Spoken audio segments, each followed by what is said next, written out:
Bonjour à tous, l'objectif de ce tutoriel est de vous montrer comment installer un Raspberry Pi pour en faire un serveur DNS ou un serveur web sur notre réseau d'expérimentation. Alors quel est l'intérêt de ceci? Eh bien c'est d'avoir sur notre réseau d'expérimentation, qui n'est pas forcément relié à Internet, d'avoir un serveur web, ce qui peut nous permettre de partager, mettre à disposition des pages web pour nos élèves. Ça peut nous permettre aussi de travailler un certain nombre de compétences de réseau. Alors le Raspberry Pi, c'est un micro-ordinateur qui va nous coûter quelques dizaines d'euros.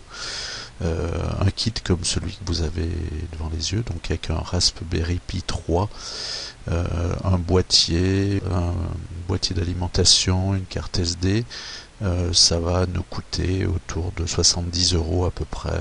On peut le trouver sur Amazon ou un petit peu plus cher chez nos fournisseurs habituels.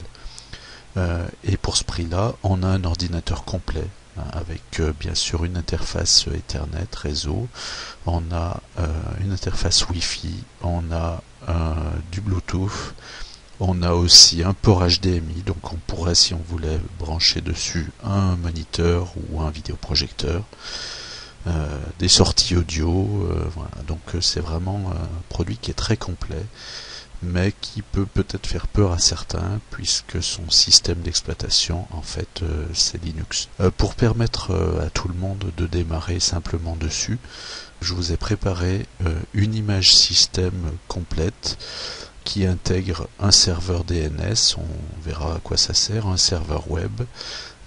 Alors cela va être donc très simple à mettre en œuvre, puisqu'il va seulement falloir télécharger l'image système que je vous ai préparé, ce qui peut être un petit peu long, mais ça, on devrait y arriver, et la transférer sur la carte SD, donc qui sera le support du système, insérer cette carte SD dans le Raspberry Pi, et puis voilà, c'est quasiment terminé, on peut le démarrer et tout fonctionne.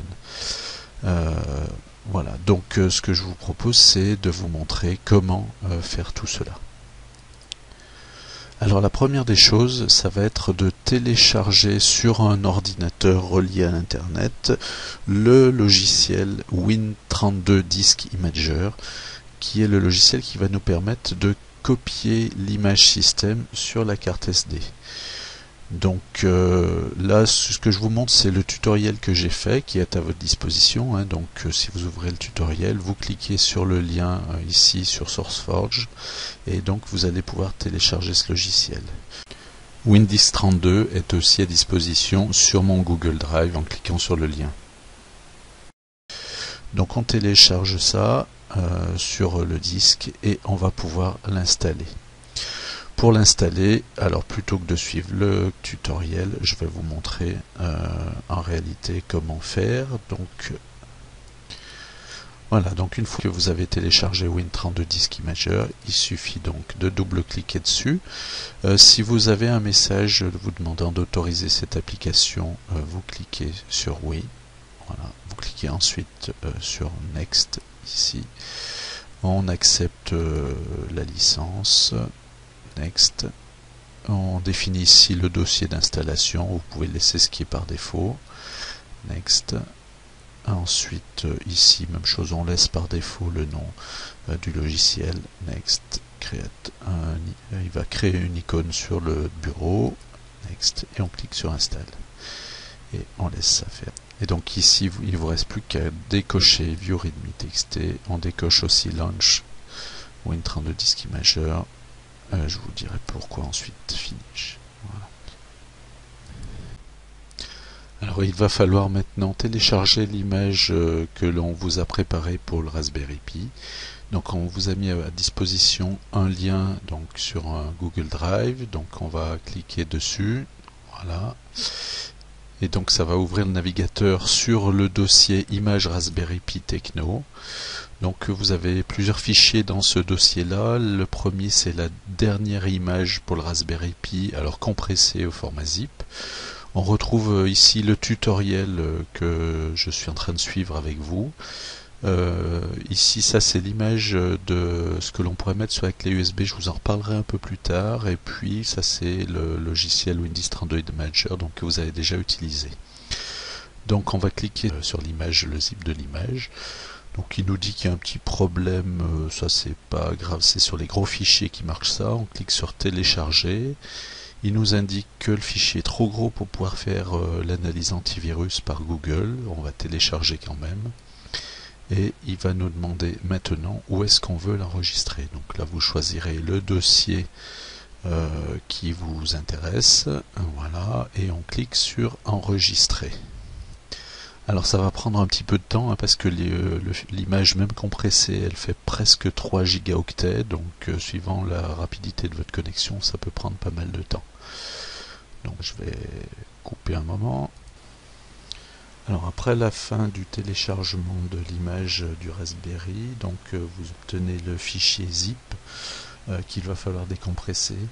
Alors je vous conseille d'utiliser un logiciel comme 7zip, donc pour faire cette décompression, d'éviter le logiciel intégré à Windows qui peut parfois planter pour des gros fichiers comme ça. Donc une fois si 7zip est installé, donc 7zip extraire ici. Voilà, donc moi c'est déjà fait et l'archive donc arrive ici. Donc une fois qu'elle est chargée, on va pouvoir la copier sur la carte SD. Alors pour ça il faut bien évidemment avoir un lecteur de carte SD, ce qui est le cas sur la majorité des portables aujourd'hui. Alors si le portable est un petit peu ancien, il est possible qu'il ne sache pas lire des cartes SD haute rapidité, mais pour des portables un peu plus récents, il n'y a pas de souci. Sinon, un lecteur de carte SD, ça coûte seulement quelques euros. Voilà. Donc, il faut alors, avant de lancer Windisk 32, il faut avoir inséré d'abord la carte SD dans le lecteur, et ensuite on peut lancer Windisk 32. Si vous avez besoin d'autoriser l'application, vous le faites. Voilà. Donc vous voyez ici, sous Device, normalement il devrait avoir repéré votre carte SD. Si ce n'est pas le cas, donc il faut aller choisir le bon lecteur ici. Voilà. Dans Image File, donc là on va chercher sur le disque la carte SD au bon endroit. Donc moi c'est pas ça. Voilà, donc on sélectionne la carte SD, ouvrir. Voilà. Et donc une fois que le bon lecteur est choisi, la bonne image est choisie, on n'a plus qu'à cliquer sur Write. Vous allez avoir un message disant que la carte elle va être effacée. Donc voilà, oui. Et alors ça peut prendre un certain temps, donc soyez patient. Voilà, donc une fois que la copie de la carte, de l'image sur la carte est réalisée, donc normalement si tout s'est bien passé, vous avez un message Write Successful, donc c'est tout bon. Pendant la copie, vous auriez pu aussi aller télécharger un logiciel qui s'appelle Putty, qui n'est pas forcément obligatoire pour ce que l'on veut faire, mais qui peut permettre de prendre la main à distance sur le Raspberry Pi et faire des opérations dessus en ligne de commande. Donc comme dans le tutoriel, vous suivez le lien et vous pouvez charger Putty. Voilà. Donc ici, Write Successful, OK. On peut fermer Win32 Disk Imager et on va pouvoir extraire notre carte Wi-Fi, notre carte SD du lecteur de carte SD. Voilà.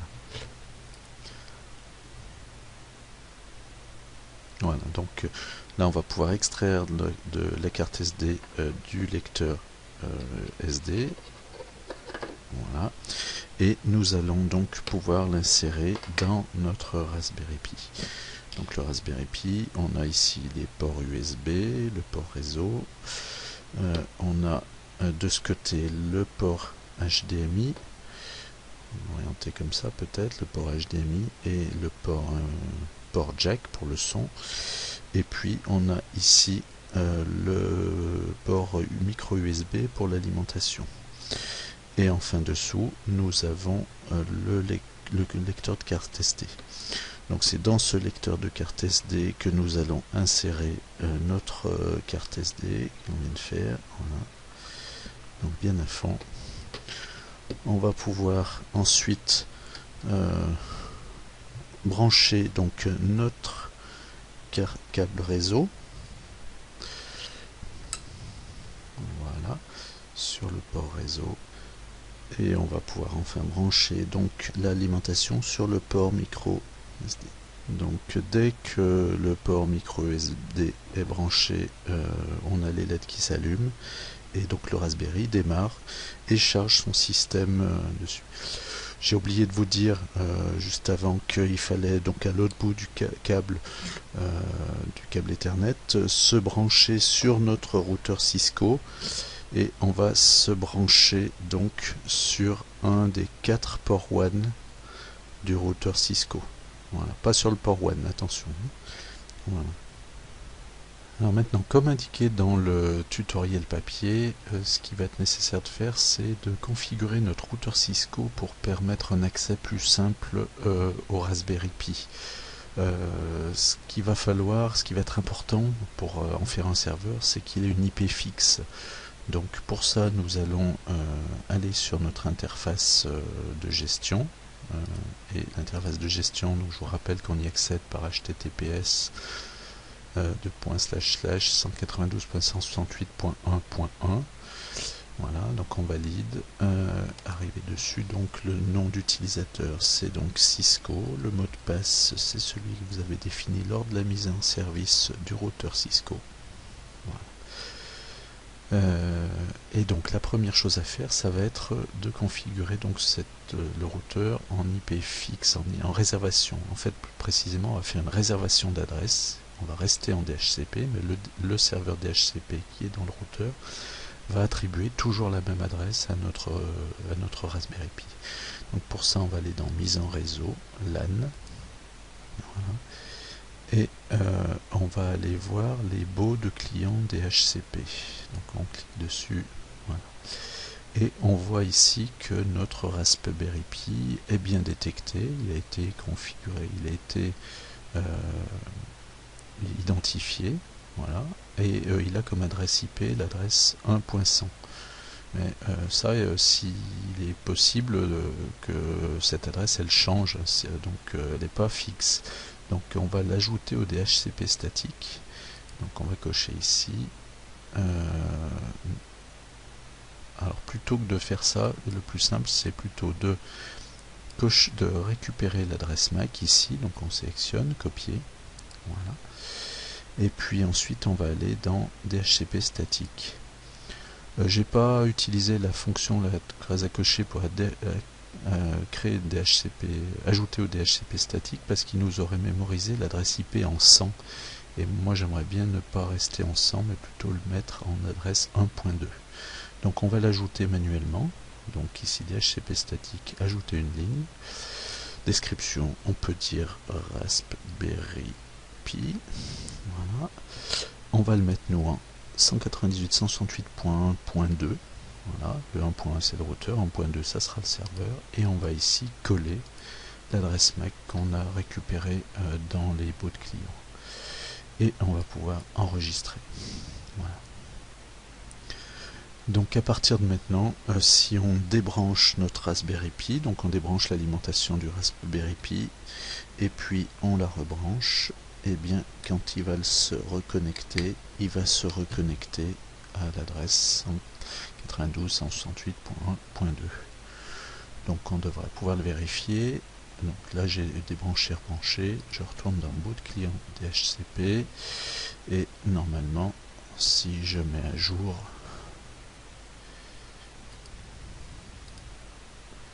voilà, donc il est bien passé à 198.1.2.